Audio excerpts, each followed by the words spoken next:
morning, my name is Joshua Edwards. I'm a sales and marketing rep here at OSM Websites. And today I want to talk to you about the startup costs you should be looking at when purchasing a website. So let's get right into it. Okay, so the first thing you got to think about when you're getting a new website is what your domain is going to be. Everybody needs a domain in order to have a website.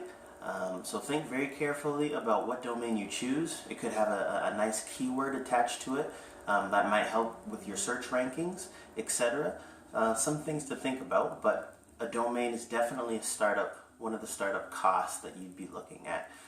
They're not expensive. They're usually a recurring fee yearly, and it's a renewal type of thing. Okay, so the next thing that you're going to be looking at is hosting costs. So usually hosting can happen one of two ways. You can either do a month-to-month payment, or you can do a yearly payment. Sometimes the yearly payments are cheaper, depending on what plan you're on. And basically what hosting means is the company that you're hosting your website with, they pay to have your site hosted on a server. Therefore, you're paying them to make sure that your website is live and working fine on search engines and on the web. So, of course, this comes with a number of things, such as it can come with a certain amount of storage space.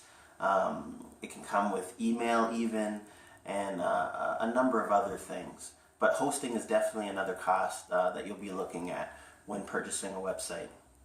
The next thing you're looking at is the actual web design itself. This is usually the fun part. This is the only cost that people usually expect right away. If anybody doesn't have as much knowledge about websites, they know at least, there's going to be a cost for doing the web design here. One thing to keep note of is sometimes the web design and content are priced separately, or sometimes a web company might bundle it together. So always ask, does this web design include content, or am I just getting the design and I need to fill it with content? Good question to ask when you're thinking about purchasing a website design. The next and last thing that you should be looking at is some sort of marketing package. There's a few options. You could do a one-time setup just to make sure that you're set up right for search engines and things of that nature.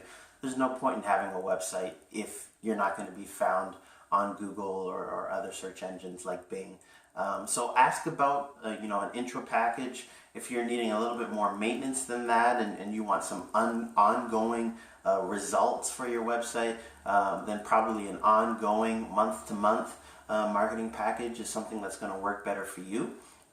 So those are 4 things that I've said now. So you're looking at your domain, so what you're going to call your website. You're looking at hosting. That's taking care of the cost of having your website hosted on a server. It comes with storage. Sometimes it can even come with a content management system, actually, also too. That's a good piece of information for you. And then thirdly, we were looking at the web design. Again, ask about content. Does it come with the website? Is it separate? Is it all bundled together? That's a good question to ask. And then lastly, and really importantly, the marketing piece, making sure that you have your website now. Is it going to be able to be found online? Are you going to work well, rank well with search engines? Things of that nature. So anyway, those are your 4 startup tips and costs to be looking at when setting up a website. If you have any questions, just drop me a line. My email's below, and we'll talk to you soon. All right, have a great Thursday morning, guys. Take care.